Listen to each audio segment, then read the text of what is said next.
When you let go of a heavy object, it drops straight to the ground. But what exactly is doing the pulling? We often imagine gravity as a simple, invisible rope, a magical string yanking objects straight toward the center of the Earth.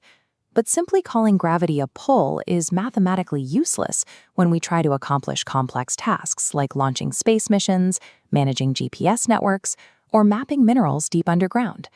To navigate the universe with precision, physicists divide gravity into two distinct measurements: the gravitational field, which dictates the force, and gravitational potential, which tracks the energy. Keeping these two concepts separate allows us to go beyond guessing where an object will land and begin calculating how mass dictates the movement of every object in the universe. Let's start with the gravitational field. Any object with mass creates an invisible region of space around it where another mass will experience a physical force. You can visualize this by imagining a heavy sphere on a stretched rubber sheet. The sheet bends, drawing a nearby marble inward. The field is a vector quantity. Its most important characteristic is direction, which always points toward the center of the mass. Mathematically, we measure the field by calculating the exact force experienced per unit of mass. We express this in newtons per kilogram. Essentially, the gravitational field provides a map of force.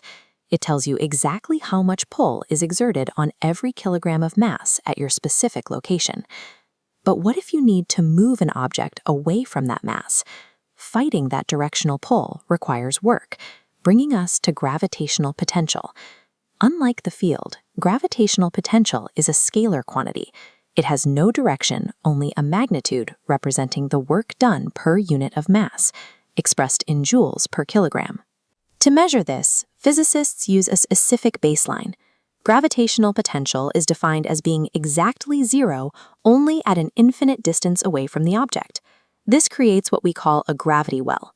Because you start at zero in deep space and gravity pulls you in, the potential drops below zero and becomes increasingly negative the closer you get to Earth.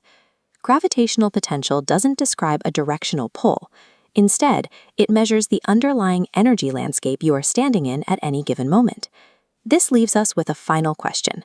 How did the directional pull of the field and the energy landscape of the potential actually connect? This formula bridges the two concepts. It shows that the gravitational field, lowercase g, is equal to the negative derivative of the gravitational potential, v, over distance. In plain English, it means the gravitational field is exactly equal to the rate at which the gravitational potential changes over a distance.